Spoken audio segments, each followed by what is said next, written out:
We're up in Smiths Ferry, Idaho, Highway 55, the main thoroughfare from Boise up to McCall. What we're doing is we're putting in rock anchors for the mesh that they put up.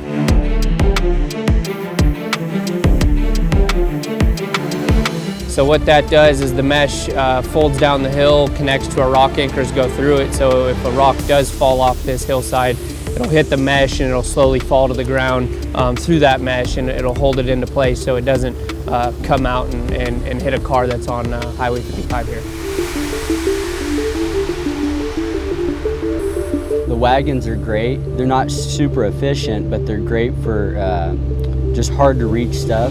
When you just don't have any other means and methods to get in there and drill it, the wagons are fantastic. You can't beat it. But with wagon drilling, so they could only go in so far with that thing because they start at the top and they work themselves down.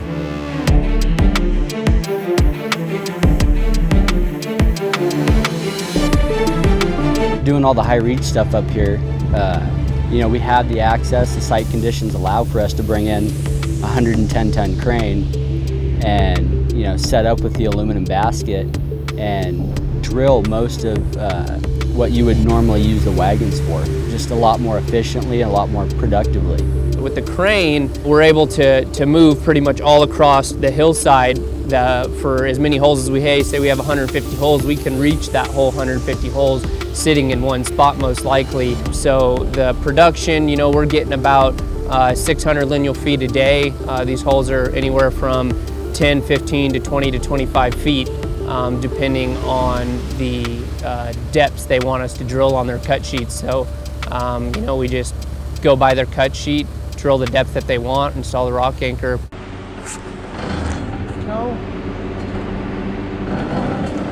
Dave Shute made us up some plates with some D-rings that we put some Titan anchors in. Our guy in the man basket, Mike, goes ahead of us. He drills all the holes, gets all those set, you know, about 1.5 feet above the hole.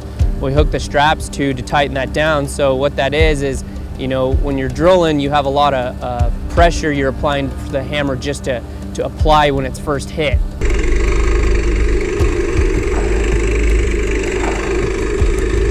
The granite that we're in out here is quite a bit harder, so a couple extra, you know, couple thousand pounds of down pressure on the hammer really helps us get down the holes a lot quicker.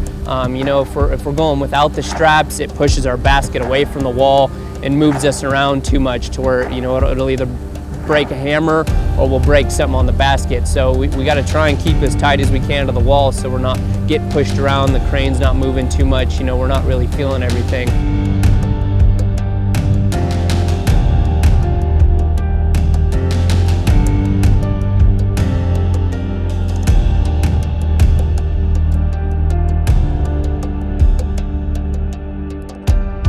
We had to use a guide wire up above because everything down below that was really bad material we weren't able to put our Titan anchors into. So we ran straps coming from those, our guide wire to kind of hold us into place. It didn't do the best at keeping us to the wall, but it held us in place to where we were always coming back true to that hole. The third we get touched on, we were using the forklift just because the setup process was a lot quicker. Using that forklift to push us up against the wall, we'd drill and then we'd be able to move and get on it a lot quicker. It was helping us get down our lineal footage a lot quicker, so that process really sped it up. Everybody just kind of knows what's going on and we just work really well together, so it's extremely efficient. It's pretty quiet, it's nice.